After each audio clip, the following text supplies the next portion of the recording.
Ladies and gentleman, ರಾಜ್ಯದಲ್ಲಿ by election ಬಿಸಿ ಮುಗಿಯುತ್ತಿದ್ದಂತೆ ಕಾಂಗ್ರೆಸ್ ಮತ್ತು BJP ಪಕ್ಷಗಳು ತನ್ನದೇ ಆದ ಪಕ್ಷ ವ್ಯವಹಾರದಲ್ಲಿ ತೊಡಗಿವೆ.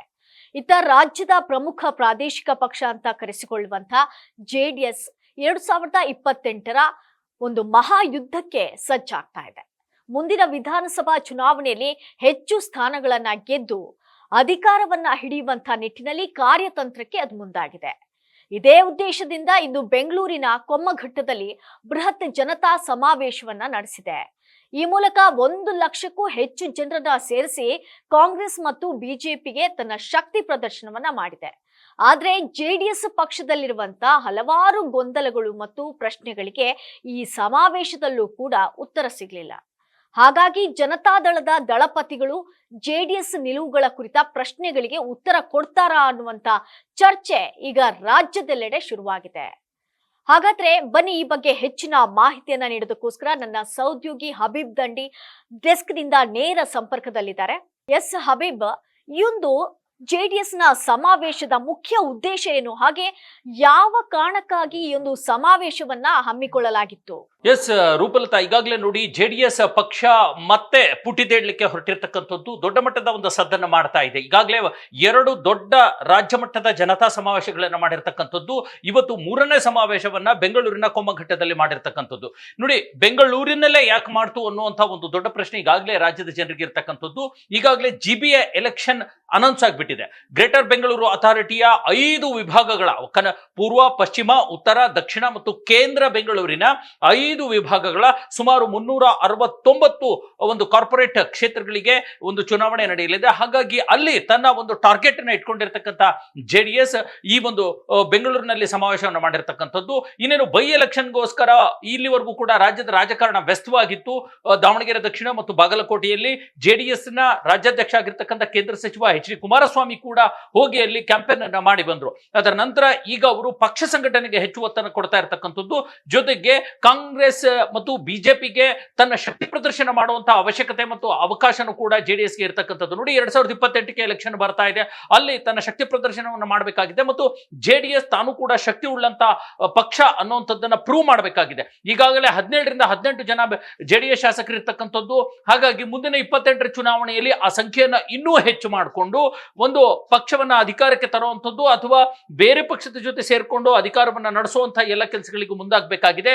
ಈ ಎಲ್ಲ ನಿಟ್ಟಿನಲ್ಲಿ ಜೆಡಿಎಸ್ ಈಗ ಈ ಸಮಾವೇಶನ ಮಾಡಿರ್ತಕ್ಕಂಥದ್ದು. ಇದಲ್ಲದೆ ಕೇವಲ GBA ಚುನಾವಣೆ ಅಲ್ಲ, ಇದಲ್ಲದೆ ಇನ್ನೂ 2-3 ಚುನಾವಣೆಗಳು ಕೂಡ ರಾಜ್ಯದಲ್ಲಿ ನಡೀತಾ ಇರತಕ್ಕಂಥದ್ದು. 4 ಕ್ಷೇತ್ರಗಳ ವಿಧಾನ ಪರಿಷತ್ ಅಭ್ಯರ್ಥಿಗಳ ಆಯ್ಕೆ ಆಗಬೇಕಾಗಿದೆ. ಅದು ಪದವೀಧರ ಕ್ಷೇತ್ರಕ್ಕೆ. ಅಲ್ಲೂ ಕೂಡ ಈಗಾಗಲೇ ಬಿಜೆಪಿ 3 ಕ್ಷೇತ್ರಗಳನ್ನ 3 ಸ್ಥಾನಗಳನ್ನ ತಾನು ಇಟ್ಕೊಂಡು 1 ಸ್ಥಾನವನ್ನ ಜೆಡಿಎಸ್ಗೆ ಕೊಟ್ಟಿದ್ದು. ಅದು ಬೆಂಗಳೂರು ನಗರಕ್ಕೆ ಕೊಟ್ಟಿರ್ತಕ್ಕಂಥದ್ದು.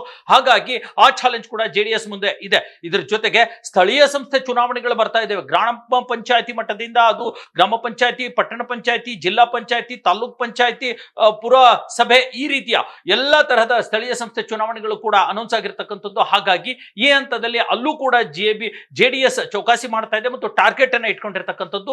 ಜೊತೆಗೆ ಮೈತ್ರಿ ಪಕ್ಷವಾಗಿರ್ತಕ್ಕಂಥ ಬಿಜೆಪಿ ಜೊತೆಗೆ ಈಗಾಗಲೇ GBA ನಲ್ಲಿ 120 ಸ್ಥಾನಗಳನ್ನು ಕೇಳಿದೆ ಮತ್ತು 2028ರ ವಿಧಾನಸಭಾ ಚುನಾವಣೆಯಲ್ಲಿ ಹೆಚ್ಚು ಕಡಿಮೆ 100 ವಿಧಾನಸಭಾ ಕ್ಷೇತ್ರಗಳನ್ನ ಜೆಡಿಎಸ್ಗೆ ಕೊಡಬೇಕು ಅನ್ನುವಂಥ ಕಟಪಣೆ ವಿಧಿಸಿರ್ತಕ್ಕಂಥದ್ದು. ಹಾಗಾಗಿ ತನ್ನ ಶಕ್ತಿ ಪ್ರದರ್ಶನ ಮಾಡಬೇಕಾಗಿದೆ. ಹಾಗಾಗಿ ಇವತ್ತಿನ ಈ 3ನೇ ಜನತಾ ಸಮಾವೇಶ ನಡೆದಿರ್ತಕ್ಕಂಥದ್ದು. ರೂಪಲತಾ, ಓಕೆ, ಈ ಒಂದು ಜೆಡಿಎಸ್ಗೆ ಹಲವಾರು ಆರೋಪಗಳು ಕೂಡ ಇದೆ. ಅಂದ್ರೆ ಒಂದನೇದಾಗಿ ಅವಕಾಶವಾದಿ ಒಂದು ರಾಜಕಾರಣವನ್ನ ಮಾಡ್ತಾ ಇದೆ, ಕುಟುಂಬ ರಾಜಕಾರಣವನ್ನ ಮಾಡ್ತಾ ಇದೆ ಅನ್ನುವಂತ ಆರೋಪಗಳು ಕೇಳಿ ಬರ್ತಾ ಇದೆ. ಹಾಗಿರುವಾಗ ಜೆಡಿಎಸ್ ಪಕ್ಷದಲ್ಲಿರುವಂತಹ ಹಲವಾರು ಗೊಂದಲಗಳು ಕೂಡ ಇದೆ, ಹಲವಾರು ಪ್ರಶ್ನೆಗಳು ಕೂಡ ಇದೆ. ಅದೆಲ್ಲದಕ್ಕೂ ಕೂಡ ಈ ಒಂದು ಸಮಾವೇಶದಲ್ಲಿ ಉತ್ತರ ಸಿಗ್ತಾ ಹೇಗೆ? ಎಸ್, ಎಕ್ಸಾಕ್ಟ್ಲಿ, ಬಹಳ ಸೂಕ್ತವಾದ ಪ್ರಶ್ನೆಯನ್ನ ಕೇಳಿದ್ದೀರಾ ರೂಪಲತಾ. ಜೆಡಿಎಸ್ ಪಕ್ಷ ಈ ಸದ್ಯಕ್ಕೆ ಈ ಒಂದು ದಶಕದ ಈಚೆಯಿಂದ, ಅದರಲ್ಲೂ ಪ್ರಮುಖವಾಗಿ 2006ರಿಂದ ಯಾವಾಗ ಆಪರೇಷನ್ ಕಮಲಕ್ಕೆ ಈಡಾಗಿ ಅಥವಾ ಆಪರೇಷನ್ ಜೆಡಿಎಸ್ ದಳಕ್ಕೆ ಈಡಾಗಿ 2006ರಲ್ಲಿ ಗೋವಾಕ್ಕೆ ಹಲವಾರು MLAಗಳನ್ನ ಕರ್ಕೊಂಡು ಹೋಗಿ ಕುಮಾರಸ್ವಾಮಿಯವರು ಕಾಂಗ್ರೆಸ್ಗೆ ಕೈಕೊಟ್ಟು ಬಿಜೆಪಿ ಜೊತೆ ಸೇರ್ಕೊಂಡು 2020 ಸರ್ಕಾರವನ್ನ ರಚನೆ ಮಾಡಿ, ಅದಾದ ನಂತರ ಮತ್ತೆ ಅಲ್ಲಿ ಯಡಿಯೂರಪ್ಪನವರಿಗೆ ಕೈಕೊಟ್ಟು ವಚನ ಭ್ರಷ್ಟತೆ ಅನ್ನುವಂಥ ಆರೋಪವನ್ನು ಹೊತ್ಕೊಂಡು, ಅದಾದ ನಂತರ 2000 2008ಕ್ಕೆ ಬಿದ್ದಿರ್ತಕ್ಕಂಥ JDS ಪಕ್ಷದ ಅಧಿಕಾರ ಅದು ಮತ್ತೆ 2018ಕ್ಕೆ ಮತ್ತೆ ಲಕ್ಕ ಒದಗಿ ಬಂತು. ಅಲ್ಲಿ ಕೇವಲ 30 ಚಿಲ್ಲರೆ ಸ್ಥಾನಗಳನ್ನು ಗೆದ್ದಿರ್ತಕ್ಕಂಥ JDSಗೆ ಮತ್ತೆ ಮುಖ್ಯಮಂತ್ರಿ ಸ್ಥಾನ ಒಲಿದು ಬರುತ್ತೆ.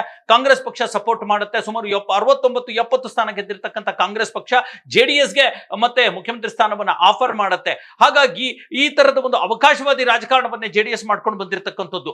ಈಗಲೂ ಕೂಡ ಅದು ಅವಕಾಶಕ್ಕಾಗಿ ಈಗ ಬಿಜೆಪಿಯ ಬಾಗಲ ತಟ್ಟಿದೆ. ಬಿಜೆಪಿ ಜೊತೆಗೆ ಮೈತ್ರಿಯನ್ನ ಸಾಧಿಸಿದೆ. 2024ರ ಲೋಕಸಭಾ ಚುನಾವಣೆಯಲ್ಲಿ ಬಿಜೆಪಿ ಜೊತೆ ಕೈ ಜೋಡಿಸಿ ಅಲ್ಲಿ ಸಂಸದರು ಕೂಡ ಆಗಿ ಕುಮಾರಸ್ವಾಮಿ ಅವರು ಈಗ ಕೇಂದ್ರ ಸಚಿವರು ಕೂಡ ಆಗಿದ್ದಾರೆ. ಆದರೆ ಅದೇ ಪರಿಸ್ಥಿತಿ 2028ರಲ್ಲೂ ಮುಂದುವರಿಯುತ್ತಾ ಅನ್ನುವಂತ ಪ್ರಶ್ನೆ ಇರತಕ್ಕಂಥದ್ದು.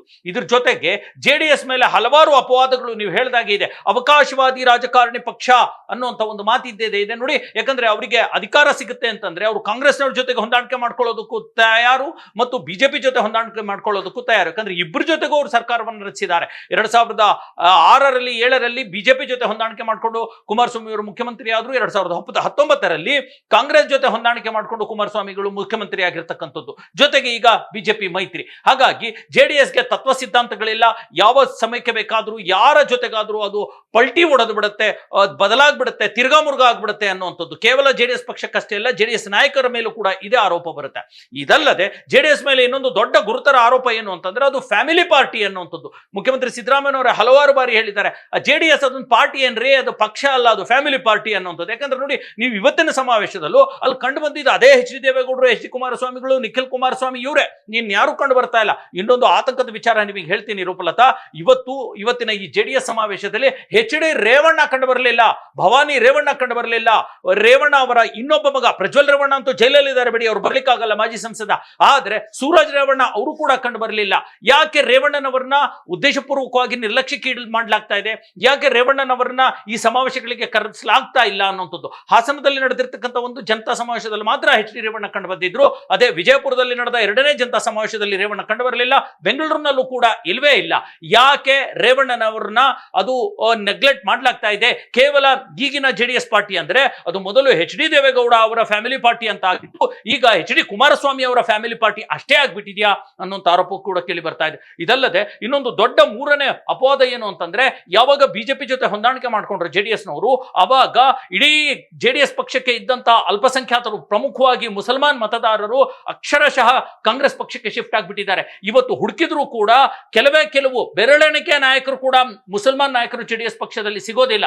ರಾಜ್ಯಾಧ್ಯಕ್ಷರಾಗಿರ್ತಕ್ಕಂಥ CM ಇಬ್ರಾಹಿಂ ಇದ್ರಲ್ಲ, ಅವರು ಕೂಡ ಬಿಜೆಪಿ ಹೊಂದಾಣಿಕೆಯಿಂದ ಬೇಜಾರು ಮಾಡ್ಕೊಂಡು ಹೊರಟು ಹೋಗ್ಬಿಟ್ಟಿದ್ದಾರೆ. ಮೊನ್ನೆ ಅಷ್ಟೇ ಹೇಳ್ತಾ ಇದ್ರು, ದೇವೇಗೌಡರನ್ನ ನಾನು ಪ್ರಧಾನಿ ಮಾಡಿದೆ, ಸಿದ್ದರಾಮಯ್ಯನವ್ರನ್ನ ಮುಖ್ಯಮಂತ್ರಿ ಮಾಡಿದೆ ಅನ್ನುವಂಥ ಮಾತುಗಳನ್ನ ಹೇಳ್ತಾ ಇದ್ರು. ಅದು ಒಂದಷ್ಟು ಮಟ್ಟಿಗೆ ಸರಿನೂ ಕೂಡ ಹೌದು. ಅಲ್ಪಸಂಖ್ಯಾತರ ಮತಗಳೇ ಇಲ್ಲದೆ JDS ಪಕ್ಷ ಅಸ್ತಿತ್ವ ಸಾಧ್ಯನೇ ಇಲ್ಲ. ಯಾಕಂದ್ರೆ ಅದರ ಹೆಸರಿನಲ್ಲೇ ಇದೆ ಜಾತ್ಯತೀತ ಜನತಾ ದಳ ಅನ್ನುವಂಥದ್ದು. ಹೇಗೆ ಕೋಮುವಾದಿ ಪಕ್ಷವಾಗಿರ್ತಕ್ಕಂಥ ಬಿಜೆಪಿ ಜೊತೆಗೆ ಹೊಂದಾಣಿಕೆ ಮಾಡ್ಕೊಳ್ತಾರೆ ಅನ್ನುವಂಥ ಪ್ರಶ್ನೆಗಳಿದ್ದಾವೆ. ಇದೆಲ್ಲ ಅಲ್ಲದೆ ಈಗ ಒಂದಷ್ಟು ಬೇರೆ ಬೇರೆ ವಿಚಾರಗಳು, ಪ್ರಜ್ವಲ್ ರೇವಣ್ಣ ಇಶ್ಯೂನಿಂದ ಆಗಿರ್ತಕ್ಕಂಥ ಪಕ್ಷದ ವರ್ಚಸ್ಸಿಗೆ ಧಕ್ಕೆ ಆಗಿದೆಯಲ್ಲ, ಅದನ್ನು ಕೂಡ ಸರಿಪಡಿಸ್ಕೋಬೇಕಿದೆ. ಜೊತೆಗೆ ಕಾರ್ಯಕರ್ತರನ್ನ ಕಟ್ಟಬೇಕಿದೆ. ಜೊತೆಗೆ ಕೇವಲ ಓಲ್ಡ್ ಮೈಸೂರು ಭಾಗಕ್ಕಷ್ಟೇ ಸೀಮಿತ JDS ಅನ್ನುವಂಥ ಅಪವಾದವೂ ಕೂಡ ಇದೆ. ಉತ್ತರ ಕರ್ನಾಟಕದಲ್ಲಿ, ಮಧ್ಯ ಕರ್ನಾಟಕದಲ್ಲಿ ಅದರ ಅಸ್ತಿತ್ವ ಇಲ್ಲ ಅನ್ನುವಂಥದ್ದು. ಅಲ್ಲೂ ಕೂಡ ತನ್ನ ಶಕ್ತಿಯನ್ನ ಸಾಬೀತು ಮಾಡಬೇಕಿದೆ. ಹಾಗಾಗಿ ಈ ತರಹದ ಹಲವಾರು ಒಂದು ಗೊಂದಲಗಳು ಮತ್ತೆ ಅಪವಾದಗಳು ಎಲ್ಲವೂ ಕೂಡ ಇರ್ತಕ್ಕಂಥದ್ದು. ಇವತ್ತು ಕೂಡ ಆ ಗೊಂದಲಗಳಿಗೆ, ಅಪವಾದಗಳಿಗೆ ಉತ್ತರ ಸಿಕ್ಕಿಲ್ಲ. ಮುಸಲ್ಮಾನ್ ನಾಯಕರು ಆ ವೇದಿಕೆಯಲ್ಲಿ ಕಾಣಿಸ್ಕೊಳ್ಳೋ ದೂರದ ಮಾತು, ಜಾತ್ಯತೀತ ಪಕ್ಷ ಅನ್ನುವಂಥದ್ದು ಪ್ರೂವ್ ಆಗುವ ದೂರದ ಮಾತು, ಸ್ವತಃ HD ರೇವಣ್ಣ ಅವರೇ ಸಮಾವೇಶಕ್ಕೆ ಬಂದಿಲ್ಲ ಅಂತಂದ್ರೆ ಇನ್ನು JDS ಪಕ್ಷದ ನಡೆ ಎತ್ತ ಕಡೆ ಅನ್ನುವಂಥ ಪ್ರಶ್ನೆ JDS ಕಾರ್ಯಕರ್ತರಲ್ಲೇ ಹುಟ್ಕೊಂಡಿದೆ ರೂಪಲತಾ. ಓಕೆ, ಹಾಗೆ ಈ ಬಿಜೆಪಿ ಜೊತೆ ಮೈತ್ರಿ ಮಾಡ್ಕೊಂಡಿರುವಂತ JDSಗೆ ಈ ಒಂದು ಸಮಾವೇಶ ಎಷ್ಟರ ಮಟ್ಟಿಗೆ ಇಂಪಾರ್ಟೆಂಟ್ ಆಗಿತ್ತು, ಹೇಗೆ? Yes, exactly Roopalatha. ನೋಡಿ, ಈಗ ಬಿಜೆಪಿ ಜೊತೆಗೆ ಅದು ಬೇಕಂತನೋ ಅಥವಾ ಅಧಿಕಾರಕ್ಕೆ ಹಂಬಲಿಸಿಯೋ ಈಗ ಮೈತ್ರಿ ಆಗೋಗ್ಬಿಟ್ಟಿದೆ. 2024ರಲ್ಲಿ ಎಲ್ಲವೂ ಚೆನ್ನಾಗಿತ್ತು. 2024ರ ಲೋಕಸಭಾ ಚುನಾವಣೆಯಲ್ಲಿ ಬಿಜೆಪಿಗೂ ಕೂಡ JDSನ ಸಖ್ಯ ಬೇಕಾಗಿತ್ತು. JDSನ ಇಬ್ಬರು ಸಂಸದರು ಗೆಲ್ಲಿಸ್ಕೊಂಡು ಬಂದ್ರು. ಹಾಗಾಗಿ HD ಕುಮಾರಸ್ವಾಮಿ ಮತ್ತು ಕೋಲಾರದ ಸಂಸದರು ಗೆದ್ದುಕೊಂಡು ಬಂದ್ರು. ಅದಾದ ನಂತರ ಅವರು ಬಿಜೆಪಿಗೆ ಸಪೋರ್ಟ್ ಕೂಡ ಮಾಡಿದ್ರು. ಬಿಜೆಪಿಗೂ ಅನಿವಾರ್ಯತೆ ಇತ್ತು, ಮೈತ್ರಿ ಏನೋ ಆಗೋಯ್ತು. ಆದ್ರೆ ಈಗ ಬರ್ತಾ ಅದು ಹೆಂಗಾಗ್ಬಿಟ್ಟಿದೆ ಅಂದ್ರೆ, ಒಲ್ಲದ ಗಂಡನಿಗೆ ಮೊಸರಲ್ಲಿ ಕಲ್ಲು ಅನ್ನೋ ರೀತಿ ಆಗ್ಬಿಟ್ಟಿದೆ. ಕುಮಾರಸ್ವಾಮಿ ಮತ್ತು JDS ಪಕ್ಷ ಬಿಜೆಪಿ ಅವರಿಗೆ ಒಲ್ಲದ ಗಂಡಂತರ ಆಗ್ಬಿಟ್ಟಿದ್ದಾರೆ. ಇವರ ಪ್ರತಿಯೊಂದು ಬೆಳವಣಿಗೆನಲ್ಲೂ ಕೂಡ ಅಥವಾ ಇವರ ಪ್ರತಿಯೊಂದು JDS ಪಕ್ಷದ ಪ್ರಯತ್ನದಲ್ಲೂ ಕೂಡ ಬಿಜೆಪಿಯವರು ಒಂದು ರೀತಿ ಮೊಸರಲ್ಲಿ ಕಲ್ಲು ಹುಡುಕ್ತಾ ಇದ್ದಾರೆ. ಇದ್ರ ಜೊತೆಗೆ JDS ಪಕ್ಷದ ನಡೆಗಳು ಏನು ಕಡಿಮೆ ಇಲ್ಲ ನೋಡಿ. ಬಿಜೆಪಿಯವರು ಕಳೆದ ವರ್ಷ ಉತ್ತರ ಕರ್ನಾಟಕದಲ್ಲಿ ದೊಡ್ಡ ಮಟ್ಟದ ರೈತರ ಹೋರಾಟವನ್ನು ಮಾಡಿದ್ರು. ಅದು ಕಬ್ಬಿನ ಬೆಂಬಲ ಬೆಲೆಗೆ ಸಂಬಂಧಪಟ್ಟ ಹಾಗೆ JDS ನ ಒಬ್ಬ ನಾಯಕ ಆಗಿರಲಿ, ಅದು ಕುಮಾರಸ್ವಾಮಿ ಅವರಿಂದ ಹಿಡಿದು ದೇವೇಗೌಡರಿಂದ ಹಿಡಿದು ಬಂಡೆಪ್ಪ ಕಾಶಂಪುರ್ ಹಿಡಿದು ನಿಖಿಲ್ ಕುಮಾರಸ್ವಾಮಿ ಹಿಡಿದು ಅಥವಾ ಯಾವುದೇ JDS ನ ಶಾಸಕರು ಒಬ್ಬರು ಆ ಕಡೆ ತಲೆ ಹಾಕಲಿಲ್ಲ. ಆ ಒಂದು ರೈತ ಹೋರಾಟಕ್ಕೂ ಬಂಡಾಯಕ್ಕೂ ನಮಗೆ ಸಂಬಂಧನೇ ಇಲ್ಲ ಅಂತ ಅಂದಿದ್ಬಿಟ್ರು. ಇದೇ ರೀತಿ ಅವರು ಕೆಲವೊಂದು ಪಾದಯಾತ್ರೆಗಳನ್ನ ಬಿಜೆಪಿಯವರು ಆಯೋಜಿಸಿದ್ರೆ JDS ನವರು ಹೋಗೋದೇ ಇಲ್ಲ ಅಥವಾ ಇವ್ರು ಕರೆಯೋದೇ ಇಲ್ವೋ ಗೊತ್ತಿಲ್ಲ. ಒಂದು ರೀತಿ ಮೈತ್ರಿ ಅನ್ನುವಂಥದ್ದು ಒಂದು ರೀತಿ ಕಾಲಕಸ, ಬೇಕಾಗಿಲ್ಲದೆ ಇರೋ ಒಂದು ಒಲ್ಲದ ಗಂಡನಿಗೆ ಕಟ್ಕೊಂಡೋ ರೀತಿ ಆಗಿಬಿಟ್ಟಿದೆ. ಹಾಗಾಗಿ ಈ ಹಂತದಲ್ಲಿ ಹಲವಾರು ಬಾರಿ ಓಪನ್ ಸ್ಟೇಟ್ಮೆಂಟ್ ಗಳನ್ನು ಕೂಡ ಬಿಜೆಪಿ ನಾಯಕರು ಹೇಳಿರ್ತಕ್ಕಂಥದ್ದು. ಛಲವಾದಿ ನಾರಾಯಣ ಸ್ವಾಮಿ ಏನ್ ಹೇಳಿದ್ರು, ಯಾರು 113 ಸ್ಥಾನಗಳನ್ನು ಗೆಲ್ತಾರೋ ಅವರೇ ಮುಖ್ಯಮಂತ್ರಿ ಆಗೋದು, ಯಾರು ಅನಿವಾರ್ಯ ಇಲ್ಲ ಕಣ್ರಿ ಅನ್ನುವಂಥ ಮಾತನ್ನ ಛಲವಾದಿ ನಾರಾಯಣ ಸ್ವಾಮಿ JDS ಪಕ್ಷಕ್ಕೆ ಹೇಳಿದ್ರು. ನಮ್ಗೇನ್ JDS ಇಂಪಾರ್ಟೆಂಟ್ ಅಲ್ಲ ಅನ್ನೋಂಥದ್ದು. ಜೊತೆಗೆ BY ವಿಜಯೇಂದ್ರ ಮತ್ತು BS ಯಡಿಯೂರಪ್ಪ ಇಬ್ರು ಕೂಡ ಸ್ವಂತ ಬಲದ ಮಾತನಾಡಿದ್ರು. ನಾವು ಸ್ವಂತ ಬಲದ ಮೇಲೆ ಬರ್ತೀವಿ ಅಧಿಕಾರಕ್ಕೆ, ನಮಗೆ ಯಾರು ಸಪೋರ್ಟ್ ಬೇಕಿಲ್ಲ ಅಂತ. ಅಂದ್ರೆ ಇಂಡೈರೆಕ್ಟ್ JDS ಬೇಕಾಗಿಲ್ಲ ಅಂತ. ಹಾಗಾಗಿ ಇವರೆಲ್ಲರಿಗೂ ಕೂಡ ಕಾಂಗ್ರೆಸ್ ಅಂತೂ ವಿಪಕ್ಷವಾಗಿದೆ, ಕಾಂಗ್ರೆಸ್ ಜೊತೆಗೆ JDS ಹೋರಾಟ ಮಾಡಲೇಬೇಕಾಗಿದೆ. ಇದ್ರ ಜೊತೆಗೆ ಮೈತ್ರಿಯನ್ನ ಸಾಧಿಸಿರ್ತಕ್ಕಂಥ ಬಿಜೆಪಿಗೂ ಕೂಡ ತನ್ನ ಶಕ್ತಿಯನ್ನ JDS ತೋರಿಸಬೇಕಾಗಿದೆ. ಹಾಗಾಗಿ ಈ ತರದ ನಿರಂತರ ಜನತಾ ಸಮಾವೇಶಗಳನ್ನು ಮಾಡ್ತಾ ಇದೆ ಮತ್ತು ಈ ಜನತಾ ಸಮಾವೇಶಗಳಿಗೂ ಕೂಡ ಬಿಜೆಪಿ ತನ್ನ ಅಸಮಾಧಾನವನ್ನ ಹೊರಗಡೆ ಹಾಕ್ತಾ ಇರ್ತಕ್ಕಂಥದ್ದು. ಆದ್ರೆ ಪಕ್ಷದ ಒಂದು ಅಸ್ತಿತ್ವಕ್ಕೋಸ್ಕರ ತನ್ನ ಎಲ್ಲ ಒಪ್ಪು ತಪ್ಪುಗಳನ್ನ ತಿದ್ದಿಕೊಂಡು JDS ಈಗ ಮತ್ತೆ ಓಲ್ಡ್ ಮೈಸೂರು ಭಾಗದಲ್ಲಿ ತನ್ನ ಅಸ್ತಿತ್ವವನ್ನು ಸಾಬೀತು ಮಾಡಕ್ ಹೋಗ್ತಾ ಇದೆ. ಆದ್ರೆ ಅದು ಹಾದಿ ಅಷ್ಟು ಸುಲಭ ಇಲ್ಲ. ಈಗಾಗಲೇ ಮಂಡ್ಯದಲ್ಲಿ 7 ವಿಧಾನಸಭಾ ಕ್ಷೇತ್ರಗಳಲ್ಲಿ 6 ವಿಧಾನಸಭಾ ಕ್ಷೇತ್ರಗಳನ್ನ ಕಳ್ಕೊಂಡಿದೆ JDS. ಹಾಸನದಲ್ಲೂ ಕೂಡ ಅಂತ ದೊಡ್ಡ ರಿಸಲ್ಟ್ ಇಲ್ಲ. ಹಾಗಾಗಿ ಓಲ್ಡ್ ಮೈಸೂರು ಭಾಗದಲ್ಲಿ ಪಕ್ಷವನ್ನ ಕಟ್ಟಿ ಮತ್ತೆ ಅಧಿಕಾರಕ್ಕೆ ಬರುತ್ತಾ ಅನ್ನುವಂಥದ್ದು ನೋಡ್ಬೇಕಾಗಿದೆ ರೂಪಲತಾ. ಹಾಗೆ ಈ ಒಂದು ಇನ್ನುಳಿದ ಪಕ್ಷಗಳಾಗಿರುವಂತಹ ಬಿಜೆಪಿ ಮತ್ತೆ ಕಾಂಗ್ರೆಸ್ಗೆ ಇವತ್ತಿನ ಈ ಸಮಾವೇಶ ಯಾವ ರೀತಿ ಆಗಿರುವಂತಹ ಒಂದು ಪರಿಣಾಮವನ್ನ ಬೀರಬಹುದು? ಎಸ್ ರೂಪಲತಾ, ನಿಜ ನೋಡಿ. ಅದು ಏನೇ ಆಗಲಿ, JDS ಪಕ್ಷದ ದೌರ್ಬಲ್ಯಗಳು ಅಥವಾ ಅಲ್ಲಿರ್ತಕ್ಕಂಥ ವೈಫಲ್ಯಗಳು ಎಷ್ಟೇ ಇರಲಿ ಅಥವಾ ಅದರ ನಾಯಕರ ಅವಕಾಶವಾದಿ ರಾಜಕಾರಣ ಎಷ್ಟೇ ಇರಲಿ, ಒಂದು ಮಾತಂತೂ ನಾವು ಗಮನದಲ್ಲಿ ಇಟ್ಕೋಬೇಕು. ಇವತ್ತು ನೋಡಿ ಸುಮಾರು 1.5 ಇಂದ 2 ಲಕ್ಷ ಜನ ಅಲ್ಲಿ ಸೇರ್ಪಡೆಗೊಂಡಿದ್ರು ಅನ್ನೋಂಥದ್ದು ನೋಡಿ. ಅಷ್ಟು ಜನರನ್ನ ದುಡ್ಡು ಕೊಟ್ಟು ಕರ್ಕೊಂಡು ಬಂದು ಸೇರಿಸ್ಲಿಕ್ಕೆ ಆಗಲ್ಲ. ಅದು ಏನೋ ಒಂದು ಇಂಟರ್ ಕನೆಕ್ಷನ್ ಇರುತ್ತೆ, ಅಂಡರ್ ಕರೆಂಟ್ ಪಾಸ್ ಆಗ್ತಾ ಇರುತ್ತೆ ಅನ್ನೋಂಥದ್ದು. ಇವತ್ತಿಗೂ ಕೂಡ ಜನತಾ ಪರಿವಾರದ ಮೇಲೆ, ಜನತಾ ಪಕ್ಷ ಅಲ್ಲ ಜನತಾ ಪರಿವಾರ ಅಂತ ಆಗಿತ್ತು, ಆ ಜನತಾ ಪರಿವಾರದ ಮೇಲೆ, ಜಾತ್ಯತೀತ ಜನತಾ ದಳದ ಮೇಲೆ, ಅಲ್ಲಿಂದ ಬಂದಿರತಕ್ಕಂಥ ರಾಜಕಾರಣಗಳು, ಯೋಜನೆಗಳು, ಆಮೇಲೆ ಜನತಾ ಪರವಾಗಿರ್ತಕ್ಕಂಥ ಹಲವಾರು ಕಾರ್ಯಕ್ರಮಗಳ ಮೇಲೆ ಇವತ್ತಿಗೂ ಕೂಡ ಕರ್ನಾಟಕದ ಜನ ನೆನಪಿಸ್ಕೊಳ್ತಾರೆ. JDS ಅಲ್ಲಿ ತನ್ನ ಹಳೆಯ ಬೇರುಗಳು ಇವತ್ತಿಗೂ ಕೂಡ ಉತ್ತರ ಕರ್ನಾಟಕ ಮತ್ತು ಹೈದರಾಬಾದ್ ಕರ್ನಾಟಕ ಮತ್ತು ಈ ಕರಾವಳಿ ಕರ್ನಾಟಕದಲ್ಲೂ ಇರತಕ್ಕಂಥದ್ದು. ಅಲ್ಲಿನ ಶಾಸಕರು ಕೂಡ ಆಯ್ಕೆಯಾಗಿ ಬರ್ತಾ ಇತ್ತು. ಹಾಗಾಗಿ ಇವತ್ತು ಅದು ದೊಡ್ಡ ಮಟ್ಟದ ಯಶಸ್ಸು ಸಿಕ್ಕಿದೆ. ಸುಮಾರು 1.5 ಇಂದ 2 ಲಕ್ಷ ಜನ ಸೇರುವಂಥದ್ದು ಮಾಮೂಲಿ ಮಾತಲ್ಲ ಅಲ್ವಾ? ಈ ಹಂತದಲ್ಲಿ ಈ ಉಭಯ ಪಕ್ಷಗಳಿಗೆ ಅಂದ್ರೆ JDS ನ ವಿರೋಧವಾಗಿರ್ತಕ್ಕಂಥ ಕಾಂಗ್ರೆಸ್ ಮತ್ತು ಬಿಜೆಪಿಗೆ ಒಂದು ಕಿವಿ ನಿಮ್ರಿರೋದಂತೂ ಸತ್ಯ. ಒಂದು ರೀತಿ ಬಿಸಿಯಾಗಿದ್ದಾವೆ ಅವೆರಡೂ ಕೂಡ. ಅಂದ್ರೆ ಕುಮಾರಸ್ವಾಮಿ ಅಥವಾ ದೇವೇಗೌಡರು ಸೇರ್ಕೊಂಡ್ರೆ ಏನ್ ಬೇಕಾದ್ರೂ ಮಾಡಬಹುದು. ಇವ್ರನ್ನ ಅಷ್ಟೇ ಈಸಿಯಾಗಿ ನಾವು ನೆಗ್ಲೆಕ್ಟ್ ಮಾಡ್ಲಿಕ್ಕೆ ಆಗಲ್ಲ. ಇವ್ರನ್ನ ನಾವು ನೆಗ್ಲೆಕ್ಟ್ ಮಾಡಿ ದೂರ ತಳ್ಳಕ್ ಆಗೋದಿಲ್ಲ. ಯಾವಾಗ ಬೇಕಿದ್ರು ಇವ್ರು ನಮಗೆ ಬೇಕಾಗಬಹುದು ಅನ್ನುವಂಥ ಒಂದು ಮೆಸೇಜ್ ಅನ್ನ ಕೊಟ್ಟಿದ್ದಾರೆ. ಇಲ್ಲಿಗೆ ಮುಗಿಲಿಲ್ಲ, ಇನ್ನೂ ಎರಡೂವರೆ ವರ್ಷದವರೆಗೂ ಕೂಡ ಇವರ ರಾಜಕಾರಣ ಮುಂದುವರಿಯುತ್ತೆ. 2028ರ ಚುನಾವಣೆಗೂ ಕೂಡ ಈ ತರದ ಹಲವಾರು ಜನತಾ ಸಮಾವೇಶಗಳನ್ನ JDS ಆಯೋಜನೆ ಮಾಡುತ್ತೆ ಮತ್ತು ಹಮ್ಮಿಕೊಳ್ಳುತ್ತೆ. ಎಲ್ಲದಕ್ಕಿಂತ ಮುಖ್ಯವಾಗಿ ಈ ಒಂದು GBA ಎಲೆಕ್ಷನ್ ನಲ್ಲಿ ಅದು ದೊಡ್ಡ ಮಟ್ಟದ ರಿಸಲ್ಟ್ ಏನಾದ್ರೂ ಕೊಟ್ಟಿದ್ದೇ ಆದ್ರೆ, ಯಾಕಂದ್ರೆ 120 ಸ್ಥಾನಗಳನ್ನ ಕೇಳಿದೆ, ಅದರಲ್ಲಿ ಒಂದು 70-80 ಸ್ಥಾನಗಳೇನಾದ್ರೂ JDS ಕೊಟ್ಟು ಗೆದ್ದು ಅಧಿಕಾರವನ್ನ ಹಿಡಿದಿದ್ದೇ ಆಯ್ತು ಅಂತಂದ್ರೆ JDS ಅನ್ನ ಬಗ್ಸೋರು ಯಾರೂ ಇಲ್ಲ. ಹಾಗಾಗಿ ಇವತ್ತಿಗೂ ಕೂಡ ರಾಜ್ಯದ ಜನ, ನಮ್ಮ ರಾಜ್ಯದ ಕನ್ನಡಿಗರ ಪಕ್ಷ, ಪ್ರಾದೇಶಿಕ ಪಕ್ಷ, ಸ್ಥಳೀಯ ಸಮಸ್ಯೆಗಳಿಗೆ, ಸ್ಥಳೀಯ ಇಶ್ಯೂಗಳಿಗೆ ಹೋರಾಡುವಂತ ಪಕ್ಷ, ರಾಷ್ಟ್ರೀಯ ಪಕ್ಷಗಳೆಲ್ಲ ರಾಜ್ಯವನ್ನ ನೆಗ್ಲೆಕ್ಟ್ ಮಾಡುವಂತದ್ದಲ್ಲ. ಅದರಲ್ಲೂ ಕೂಡ ದೇವೇಗೌಡರ ಹೋರಾಟ ಮತ್ತು ಅವರನ್ನ 24x7 ರಾಜಕಾರಣಿ ಅಥವಾ ಅವಕಾಶವಾದಿ ರಾಜಕಾರಣಿ ಅನ್ನುವಂಥ ಏನೇ ದೂರುಗಳಿದ್ರು ಕೂಡ ಕುಮಾರಸ್ವಾಮಿ ಬಗ್ಗೆನೂ ಕೂಡ ಇವತ್ತಿಗೂ ಒಂದು ಅಭಿಮಾನ ಇದೆ. ಆ ಅಭಿಮಾನವನ್ನು ಉಳಿಸ್ಕೊಂಡು ಇದೇ HD ದೇವೇಗೌಡರು, ಕುಮಾರಸ್ವಾಮಿಗಳು ಒಂದು ಸ್ಪಷ್ಟವಾದ ರಾಜಕೀಯ ನಿಲುವುಗಳನ್ನ ರಾಜ್ಯದ ಜನರ ಎದುರುಗಡೆ ಪ್ರೂವ್ ಮಾಡಿದ್ದೆ ಆದ್ರೆ ಮತ್ತಷ್ಟು ಸೀಟ್ಗಳು ಗೆಲ್ಲುವಂತ ಎಲ್ಲ ಸಾಧ್ಯತೆಗಳು ಕೂಡ ಇವೆ. ಮತ್ತೆ ಅವರು ಅಂದುಕೊಂಡ ಹಾಗೆ ಮತ್ತಷ್ಟು ಅಂದ್ರೆ 2028ರ ಚುನಾವಣೆಯ ಅಧಿಕಾರಕ್ಕೆ ಬರುವಂತಹ ಸಾಧ್ಯತೆಗಳನ್ನ ಅಲ್ಲಗಳೆಯೋ ಹಾಗಿಲ್ಲ. ಈ ಸದ್ಯಕ್ಕೆ ಕಾಂಗ್ರೆಸ್ ಮತ್ತು ಬಿಜೆಪಿ ಒಂದಷ್ಟು ಬೆಚ್ಚಗಾಗಿರ್ತಕ್ಕಂಥದ್ದು ಸತ್ಯ.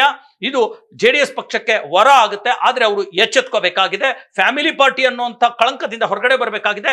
ಎಲ್ಲ ಸಮುದಾಯದವರನ್ನ, ಅದು ಕೇವಲ ಒಕ್ಕಲಿಗರ ಪಾರ್ಟಿ ಅನ್ನುವಂಥ ಒಂದು ಮಾತು ಕೂಡ ಇದೆ. ಹಾಗಾಗಬಾರ್ದು. ಅದು ಎಲ್ಲ ದಲಿತ ಮತ್ತು ಅಲ್ಪಸಂಖ್ಯಾತರ ನಾಯಕರ ಎಲ್ಲ ಮತದಾರರ ಪಾರ್ಟಿ ಕೂಡ ಅಂತ ಆಗಬೇಕು. ಮತ್ತು ಕೋಮುವಾದಿ ಬಿಜೆಪಿ ಜೊತೆಗಿನ ನಂಟನ್ನ ಕಡಿಮೆ ಮಾಡ್ಕೋಬೇಕು ಮತ್ತು ಎಲ್ಲರನ್ನು ಕೂಡ ಒಳಗೊಳ್ಳುವಂಥ ನಾಯಕರನ್ನ ಒಳಗೊಳ್ಳುವಂಥ ತೀರ್ಮಾನವನ್ನು ಮಾಡಿದ್ದೆ. ಆದ್ರೆ JDSಗೆ ಭವ್ಯ ಭವಿಷ್ಯದ ಅವಕಾಶ ಇದೆ. ರೂಪಲತಾ. ಓಕೆ, ಧನ್ಯವಾದಗಳು ತಮ್ಮೆಲ್ಲ ಮಾಹಿತಿಗಾಗಿ. ನೋಡಿದ್ರಲ್ಲ ವೀಕ್ಷಕರೇ, ಇವತ್ತಿನ ಈ ಒಂದು ಸಮಾವೇಶ ನಡೆದಿತ್ತು. ಅದರಲ್ಲಿ JDS ಪಕ್ಷದಲ್ಲಿರುವಂತಹ ಹಲವಾರು ಗೊಂದಲಗಳು ಮತ್ತು ಪ್ರಶ್ನೆಗಳಿಗೆ ಈ ಸಮಾವೇಶದಲ್ಲೂ ಕೂಡ ಉತ್ತರ ಸಿಗಲಿಲ್ಲ ಅನ್ನೋದೇ ವಿಪರ್ಯಾಸ. ಇದು ಈ ಕ್ಷಣದ ಅಪ್ಡೇಟ್ಸ್. ನೆಲ ಜಲ ಭಾಷೆಗಾಗಿ ನೋಡ್ತಾ ಇರಿ ಫೋಕಸ್ ಟಿವಿ.